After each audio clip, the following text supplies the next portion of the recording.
What if I told you the Titanic didn't sink because of an iceberg? Not entirely, anyway.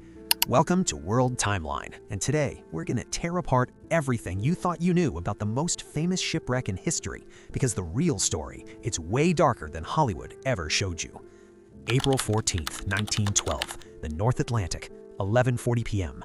The Titanic is doing close to full speed, around 22 knots, through waters that multiple ships had already radioed warnings about. Ice ahead, lots of it. Captain Edward Smith knew he got those warnings, and he kept the engines running anyway. Why? Because this was the Titanic's maiden voyage, and White Star Line wanted a record crossing, prestige, headlines. They wanted the world to know this ship was untouchable. That confidence would kill 1,500 people. But here's the part most people don't know. Up in the crow's nest that night, lookout Frederick Fleet had no binoculars, none. Why? Because just before departure, there was a last-minute crew swap, and whoever had the key to the binocular locker never handed it over. A single missing key. By the time Fleet spotted the iceberg with his bare eyes, it was already too late. He rang the bell, called the bridge, and First Officer Murdoch made a split-second decision. Hard to starboard, reverse engines. Here's where it gets tragic.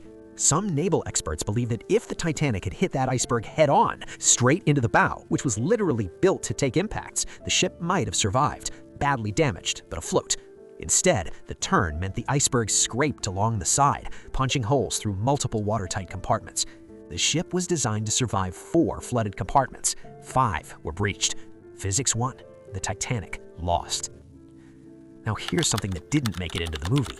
Investigators and researchers looking at original photographs and crew testimonies found evidence of a coal fire burning inside one of the boiler rooms, possibly for weeks before the ship even left Southampton. Coal fires were actually common on steamships. They were hard to put out, and crews often just managed them. But this one may have superheated a section of the hull's steel plating, weakening it before the ship ever hit anything. When the iceberg made contact at that exact spot, the steel didn't just dent, it split. A fire. Hidden, never publicly announced, possibly because stopping to deal with it would have delayed the most celebrated voyage in maritime history. This one sounds like science fiction, but it's not. In January 1912, just 3 months before the Titanic sailed, Earth experienced what we now call a supermoon. The moon came closer to Earth than it had in over 1,400 years. That extreme gravitational pull caused unusually high tides in the North Atlantic, and those tides dislodged massive numbers of icebergs from their normal paths, pushing them directly into the shipping lanes. The Titanic sailed into a field of ice that was historically abnormal, not just bad luck, scientifically explainable in hindsight. Even after all of this, the death toll didn't have to be 1,500. The ship carried lifeboats for about 1,178 people.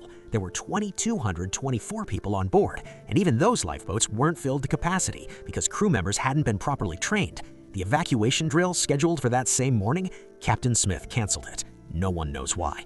So when the moment came, the crew panicked. Boats were lowered half empty, people were left on deck. The wireless operators had spent most of that evening relaying passengers' personal telegrams, commercial messages, and had brushed off several ice warnings from other ships. One of those ships, the SS Californian, stopped just miles away, close enough to see the Titanic's distress rockets, but its wireless operator had already gone to sleep for the night. Help was right there, and never came. Now, you may have heard about a mummy's curse. Supposedly, a mummy of an Egyptian princess named Amun-Ra was being transported on the Titanic and brought doom with it. Great story, zero evidence. No mummy appears anywhere in the cargo manifest. But here's the part that is real and genuinely unsettling. In 1898, 14 years before the Titanic existed, a novelist named Morgan Robertson wrote a book called The Wreck of the Titan. It featured a massive, unsinkable British ocean liner called the Titan on its April maiden voyage, traveling too fast through the North Atlantic, hitting an iceberg, and sinking, with too few lifeboats.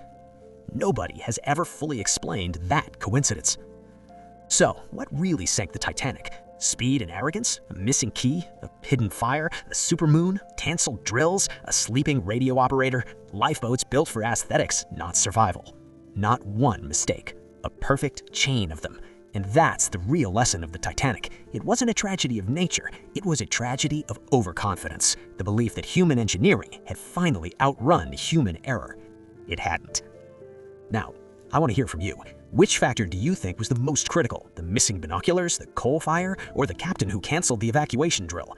Drop your answer in the comments. I read every single one. If this story hit different, hit subscribe. World Timeline drops new episodes every week. And next time, we're going somewhere even darker. See you there.